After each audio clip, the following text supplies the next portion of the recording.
तो लीजिए स्टूडेंट्स, पूरा आपका एक वाक्य न जितना भी पूछा जाएगा कंप्लीट कर दिया हूं, उससे बाहर एक भी प्रश्न नहीं आएगा।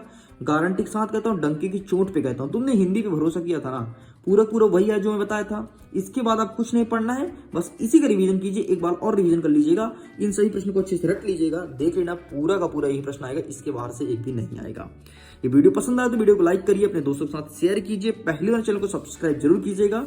वीडियो को बनाने में बहुत ज्यादा मेहनत लगा है, क्योंकि आपको पता है कि कंटेंट लिखो फिर वीडियो शूट करो, बहुत मेहनत लगता है, इसीलिए वीडियो को दिल से लाइक करिएगा। और यदि वीडियो पसंद आए तो थैंक्स लिखना जरूर मत भूलिएगा। ओके, मैं वीडियो एंड करता हूँ। एग्जाम के लिए all the best, bye bye.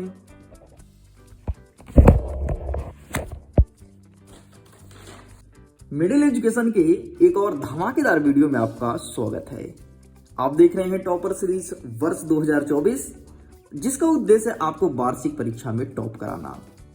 आपकी हिंदी के पेपर की तरह फायर करने के लिए अब मैं आपके सामने कक्षा 10वीं संस्कृत विषय के उन सभी क्वेश्चन आंसर को लेकर के आ चुका हूं, जो कि एक वाक्य में पूछा जाता है। इस वीडियो को देखने के बाद आपके एक भी प्रश्न उत्तर नहीं छूटेंगे। मात्र 20 प्रश्न लेकर के आया हूं, 20 क्वेश्चंस लेकर आया हूं, और पूरे के पूरे क्वेश्चंस आपके एग्जाम में देखने को मिलेगा, इस बात की गारंटी देता हूं। देखिए स्टूडेंट, इस वीडियो को देखने के बाद प्रश्न क्रमांक 6, प्रश्न क्रमांक 7, 8, 9, 10 पूरा का पूरा कवर हो जाएगा। यदि मैं टोटल बात करूं अथवा सहित तो 10 प्रश्न यहां पर दिए हैं, वैसे 5 प्रश्न यहां से कवर होंगे। एक प्रश्न आपके 2 नंबर का है, मतलब 5 दूनी 10, 10 नंबर का इस वीडियो के माध्यम से कवर किया जाएगा। वीडियो में एंड तक बने रहना, डेफिनेटली बहुत मजा आएगा, और वीडियो एंड होते होते आपका नॉलेज एक नेक्स्ट लेवल में जाएगा। तो चलिए स्टूडेंट्स, बिना टाइम वेस्ट किए हम वीडियो को स्टार्ट कर लेते हैं। देख लेते हैं किस प्रकार से प्रश्न पूछा गया है, क्या होगा उसका हिंदी में अनुवाद, और किस प्रकार से आंसर लिखना है, एक शॉर्ट ट्रिक के माध्यम से बताऊंगा। और आप इस पेपर में जितने भी क्वेश्चंस देख रहे हो, वीडियो एंड होने के बाद यहाँ पर जितने भी क्वेश्चंस हैं तुमसे ऑलरेडी बनेंगे, आप स्वयं अपना मूल्यांकन कर सकते हो। तो चलिए इस पेपर को हम साइड में करते हैं, और यहां से हमारे क्वेश्चंस स्टार्ट होते हैं। हमारा पहला नंबर कहता है कि कवि किमर्थम प्रकृति शरणम इच्छति। इसका मतलब ये होगा कि कवि किस लिए प्रकृति की शरण चाहता है। तो क्यों चाहता है? तो यह धरातल पर जीवन कठिन हो गया है, इसलिए कवि प्रकृति के शरण में जाना चाहता है। तो इसका आंसर क्या लिखेंगे? अत्र धरातले जीवंतम दुर्भियम जातम अतः, फिर अतः के बाद क्या कर देंगे? अतः कवि, और इसे हटा के किमर्थम नहीं लिखेंगे, बाकी प्रकृति शरणम इच्छति ये पूरा पूरा पीछे लिख देंगे। इस प्रकार से आपको आंसर लिखना है। मतलब आपको याद करना है केवल आगे का, पीछे का आपको कवि से लेकर के और इच्छति तक पूरा का पूरा सेम टू सेम लिख देना है। आगे बढ़ते हैं, प्रश्न क्रमांक 2 कह रहा है बुद्धमती केन उपतः पितृगता प्रतिचरत, ये प्रश्न पूछा गया है। अच्छा, इसका हिंदी अनुवाद क्या होगा? तो इसका मतलब होता है कि बुद्धमती किसके साथ पिता के घर की ओर चली थी। तो इसका सही आंसर होगा कि बुद्धमती 2 पुत्रों के साथ पिता के घर के तरफ चली थी। तो केवल जहां पर केन लिखा है वहां पर आपको हटा करके और क्या लिखेंगे? पुत्र द्वयो पिता, मतलब 2 पुत्र के साथ। बाकी आगे ये बुद्धमती, तो बुद्धमती यहां पर आ जाएगा, केन के स्थान पर आप लिख दोगे ये। बाकी जो पीछे का यहां से लेकर के यहां तक सेंटेंस है पूरा पूरा आपको यहां पर उतार देना है। ठीक है, बस इतना आपको याद करना है। चलिए आगे बढ़ते हैं, नेक्स्ट क्वेश्चन। नेक्स्ट हमारा तीसरा नंबर कह रहा है रामाय कुशल वयो कंठस्लेशस्य स्पर्शा कीदृशी आसीत। ठीक, ये प्रश्न पूछा गया है। इसका हिंदी अनुवाद होगा कि राम के लिए लवकुश को गले लगाने का स्पर्श कैसा था। मतलब जब राम ने लवकुश को गले लगाया था तो उनका स्पर्श कैसा लगा। तो इसका आंसर लिखेंगे राम के लिए लवकुश को गले लगाने का स्पर्श हृदय को छूने वाला था। तो बस यहाँ पर आपका लिखा है कीदृशः, वहां पर आप लिख देंगे हृदय ग्राही, इतना लिख के आपको कंप्लीट करना है। नेक्स्ट हमारा चौथा नंबर हो जाएगा कृषका की करोति इसमें, मतलब किसान क्या कर रहा है। तो किसान 2 बैल से खेत जोत रहा था। तो आप लिखेंगे सिंपल सा कृषका के नीचे आपको कृषका कर देना है, की के स्थान पर आपको लिखना है बलि वर्धभ्यम क्षेत्र कर्षणम करोति इसमें, और ये पीछे लिख देंगे बस। मतलब की के स्थान पर आपको केवल ये लिखना है, आपका एक वाक्य का उत्तर कंप्लीट हो जाएगा। आगे बढ़ते हैं, हमारा 5वां नंबर कह रहा है माता सुरभि किमर्थम अक्षुण मुज्जन्ति स्म। ये प्रश्न पूछा गया है। इसका मतलब क्या होगा कि सुरभि माता किस लिए आंसू बहा रही थी। तो इसका हिंदी में क्या होगा कि भूमि पर पत्थर गिरते हुए अपने पुत्र को देख करके सुरभि माता आंसू बहा रही थी।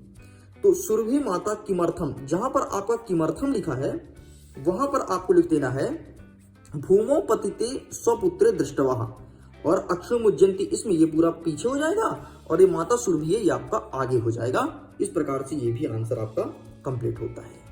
आगे बढ़ते हैं। हमारा 6वां नंबर कह रहा है कि केन समा बिंदु नास्ति। ये प्रश्न बोला गया है, इसका मतलब होता है कि किसके समान मित्र नहीं है। तो परिश्रम के समान मित्र नहीं है, तो यहाँ पर केन के स्थान पर आपको उद्यमेन कर देना है, बाकी समा बंधु नास्ति ये पूरा आपका सेम आ जाएगा। आगे बढ़ते हैं। हमारा 7वां नंबर कह रहा है यदि राजा सम्यक न भवति तदा प्रजा कथा विलप्यते। ये बोला गया है। तो सिंपल सा आपको इसका मतलब हो जाएगा कि यदि राजा अच्छा नहीं होता तब प्रजा कैसे डूब सकती। ठीक, डूब सकती, विलप्यते मतलब होता है डूबना। तो इसका हिंदी में उत्तर हो जाएगा कि यदि राजा अच्छा नहीं होता तब प्रजा समुद्र के बिना नाविक के नाव के समान डूब सकती थी। इसका हिंदी अनुवाद क्या हो जाएगा, सॉरी संस्कृत अनुवाद, जलावधो आकर्षण धारा नौ। तो जहां पर ये कथाम लिखा है वहां पर आपको ये लिख देना, बाकी आपका पूरा ये नीचे से उतर आएगा और ये जो विलप्ते लिखा है ये आपका पीछे आ जाएगा। ठीक है, इस प्रकार से ये भी आपका कंप्लीट होता है। आगे देखते हैं। हमारा 8वां नंबर कह रहा है निर्धना जना कथाम बीतम उपार्जित बान। ये बोला गया है, इसका मतलब होता है कि निर्धन व्यक्ति ने कैसे धन कमाया। तो निर्धन व्यक्ति ने अत्यधिक परिश्रम करके धन कमाया था। यहाँ पर जहां पर आपका क्या लिखा है कथाम लिखा है वहां पर भूरि परिश्रम लिख देना है और बाकी ये आगे आपका सेम आ जाएगा और पीछे आपका सेम आ जाएगा। हमारा प्रश्न नंबर 9 कह रहा है कि जना किमर्थम पद्धति गच्छन्ति। इसका मतलब होता है कि व्यक्ति किस लिए पैदल जाता है। तो हिंदी में हो जाएगा कि व्यक्ति धन के अभाव से परेशान होकर के बस को छोड़ करके पैदल जाता है। तो जहां पर आपका लिखा है किमर्थम वहां पर आपको लिखना है अर्थ कर्षण्या पीड़िता वस यानम विहाय। बाकी ये जो आपका लिखा है पद्धति गच्छति ये आपका पीछे आ जाएगा और ये जना वाला ये आपका आगे आ जाएगा। इस प्रकार से आपका ये भी कंप्लीट होता है। ठीक है, चलिए 10वां नंबर देखो। वस्तुतः चौरा का आसीत, ये चीज बोला गया, मतलब वास्तव में चोर कौन था। तो वास्तव में चोर कोतवाल था। तो यहाँ पर लिखना है अर्ची। अर्ची मतलब होता है कोतवाल, बाकी वस्तुतः चौरा ये आपका आगे आ जाएगा और आसीत ये पीछे आ जाएगा। इस प्रकार से मतलब जितने भी एक वाक्य के उत्तर है ना, तो इसको आप सॉरी जितने भी एक वाक्य के हैं तो एक शब्द में या एक पद में कन्वर्ट करके उसे याद करो और एक वाक्य में लिखते आपसे आना चाहिए। इस प्रकार से आपको पूरा नहीं रटने बैठना है, समझना है कि हम कैसे संस्कृत में उत्तर लिख पाए। अगर ये वीडियो आपके लिए काफी हेल्पफुल हो रहा हो तो डेफिनेटली वीडियो को लाइक करिएगा और दिल से चैनल को सब्सक्राइब कर लीजिएगा। मिडिल एजुकेशन ऐसे ही तगड़ा कंटेंट लेकर आता है। बाकी टेंशन मतलब एग्जाम के एक दिन पहले सुबह मॉर्निंग में आपको एक तगड़ा कंटेंट मिल जाएगा, वो मिलेगा फेसबुक पेज पे। अगर फेसबुक पेज पर अभी तक फॉलो नहीं किया तो जाओ फॉलो करो। फेसबुक पेज पर आपको क्या मिलेगा पता है, जो सब दिखा रहा हूं ना उसी का आपको फाइनल रूप मिलेगा फेसबुक में। इसीलिए अभी से पढ़ लोगे तो तुम्हें वहां पर आसानी हो जाएगी। आगे देखते हैं 11वां नंबर कहता है कि भूकंपस्य केंद्र बिंदु का जनपद आसीत। तो इसका सही आंसर आपका सबसे पहले इसका हिंदी अर्थ समझो कि भूकंप का केंद्र बिंदु कौन सा जनपद था। तो आपको लिखना है कि भूकंप का केंद्र बिंदु जो था वो कच्छ जनपद था। तो भूकंप से केंद्र बिंदु और जहां पर कहा है वहां पर आपको कच्छ जनपद लिख देना है और बाकी आसीत यहाँ पीछे हो जाएगा और आगे ये पूरा उतर आएगा। आगे देखते हैं 12वां नंबर कह रहा है कि सरसा शोभा केन भवती। सरसा शोभा केन भवती ये चीज बोला गया है। इसका हिंदी अनुवाद होता है कि तालाब की शोभा किससे होती है। तो तालाब की शोभा जो होती है वो होती है हंस से। ठीक, तो यहाँ पे लिखेंगे सरसा शोभा केन, जहां पे लिखा है वहां पे लिखेंगे आप केन और राजहंस से और अंतिम लिख देंगे भवती। ठीक, इस प्रकार से आपका ये कंप्लीट होता है। आगे देखते हैं 13वां नंबर कह रहा है मयूरा कथाम नृत्य मुद्रा स्थित भवती। तो जहां पर कथाम लिखा है वहां पर आपको लिखना है पिच्छानुद्घट्य। बस इतना लिख के कंप्लीट करना है। अच्छा, इसका हिंदी अनुवाद बता देता हूँ। मयूरा कथाम नृत्य मुद्रित स्थित भवती।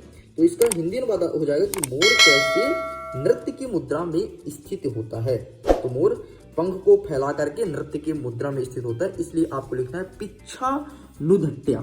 बस बाकी मयूर के आगे यहाँ पर मयूर कर देना है और बाकी नृत्य से लेकर के भवत तक आपको पीछे लिख देना है। इस प्रकार से ये भी आपका कंप्लीट होता है। ओके, सॉरी बेटा आपने नहीं देख पाया, आगे नीचे देख चेक कर लीजिए। आगे देखते हैं 14 नंबर कहता है कि सम, यहाँ पर सम लिखा है, सम स्वराष्ट्रम कीदृशे उल्लेसे मग्ना आसीत, ये चीज बोला गया है। तो इसका जहां पर आपको कीदृशी लिखा है वहां पर हो जाएगा आपका सिंपल सा नृत्य गीत वादनीयम, बस इतना लिख के कंप्लीट करना है। बाकी आगे जो लिखा है वो लिख देना है, पीछे जो लिखा है वही लिख देना है। इसका हिंदी अनुवाद हो जाएगा कि समस्त देश कैसे उल्लास में मग्न थे। समस्त देश कैसे उल्लास में मग्न थे, तो समस्त देश नाचने में, गाने में और बजाने में, ठीक है। नृत्य मतलब नाचना, गीत मतलब गाना और बद्रिता मतलब बजाने में मग्न थे। आगे देखते हैं, हमारा 15 नंबर कहता है कि अकस्माकम पर्यावरण की दूषितम अस्ति, ये चीज बोला गया, मतलब हमारे पर्यावरण में क्या क्या दूषित है। तो हमारे पर्यावरण में आपका वायुमंडल दूषित है, जल दूषित है, और ये क्या लिखा है, भक्षम, भक्षम मतलब भोज्य पदार्थ होता है, और धरातल मतलब धरातल होता है। तो अकस्मात पर्यावरण ये पूरा आपको सेम सेम लिख देना है। जहां पर किम किम लिखा है वहां पर आपको ये चीज लिख देना है, बाकी दूषितम अस्ति ये भी पीछे जोड़ देना है। इस प्रकार से हमारा ये भी कंप्लीट होता है। आगे बढ़ते हैं, अब हम देखते हैं प्रश्न क्रमांक 16। 16 नंबर कहता है कि व्यग्रह की विचार्या पालयंती। तो यहाँ पर जहां पर की लिखा है वहां पर आपको हो जाएगा व्यग्रमारी कचित इयम इति, इतना लिख के आपको कंप्लीट कर देना है। ठीक, ये आपका सही उत्तर हो जाएगा। आपके एग्जाम में क्वेश्चन देखने को मिलेगा, इन्हें अच्छे से पढ़ लीजिएगा। चलिए आगे बढ़ते हैं। नेक्स्ट कहता है 17 नंबर, लोके महतो भयत कह मुच्छन्ते। तो कह के स्थान पर आपको बुद्धिमान लिखना है। लोके महते भयात ये पूरा पूरा सेम लिख देना है, और बुद्धिमान मुच्छन्ते इतना लिख के आपको कंप्लीट करना है। मैं उम्मीद करता हूं एक एक प्रश्न का उत्तर आपको बहुत अच्छे समझ में आ रहा होगा। ठीक है, चलिए स्टूडेंट आगे बढ़ते हैं। नेक्स्ट हमारा कह रहा है 18 नंबर, बसंतस्य गुणम कह जनति। तो यहाँ पर बसंत के गुण को कौन जानता है, ये प्रश्न कहता है हिंदी में। तो कह के स्थान पर केवल आपको पिकह लिखना है, बाकी आगे आपका सेम आ जाएगा, पीछे आपका सेम आ जाएगा। इस प्रकार से 18 प्रश्न हमने अभी तक देख लिया। चलिए एक दो क्वेश्चन और हैं जिसको कवर कर लेते हैं। प्रश्न क्रमांक 19 कहता है नराणाम प्रथमा शत्रु कह। तो जहां पर कह लिखा है वहां पर आपको क्रोधा लिख देना है, बस, है ना, कि मनुष्य का पहला शत्रु क्या होता है, तो क्रोध होता है। तो यहाँ पर आपको लिख देना है कि नराणाम प्रथमा शत्रु, ये आगे लिख देंगे, और कह के स्थान पर आपको क्रोधा लिख देना है। 20वां नंबर कहता है कि पृथिव्या श्रृंखलानाथम की जयंती। तो की जहां पे लिखा है वहां पर आपको कंपरम लिख देना है, और बाकी ये पीछे हो जाएगा और ये आगे हो जाएगा। इस प्रकार से पूरा का पूरा लिख करके कंप्लीट करना है। तो लीजिए स्टूडेंट्स, पूरा आपका एक वाक्य जितना भी पूछा जाएगा कंप्लीट कर दिया, उससे बाहर एक भी प्रश्न नहीं आएगा। गारंटी के साथ कहता हूँ, डंके की चोट पे कहता हूँ। तुमने हिंदी पे भरोसा किया था ना, पूरा पूरा वही है जो मैं बताया था। इसके बाद आप कुछ नहीं पढ़ना है, बस इसी का रिवीजन कीजिए, एक बार और रिवीजन कर लीजिएगा, इन सभी प्रश्नों को अच्छे से रट लीजिएगा, देख लेना पूरा का पूरा यही प्रश्न आएगा, इसके बाहर से एक भी नहीं आएगा। ये वीडियो पसंद आए तो वीडियो को लाइक करिए, अपने दोस्तों के साथ शेयर कीजिए, पहली बार चैनल को सब्सक्राइब जरूर कीजिएगा।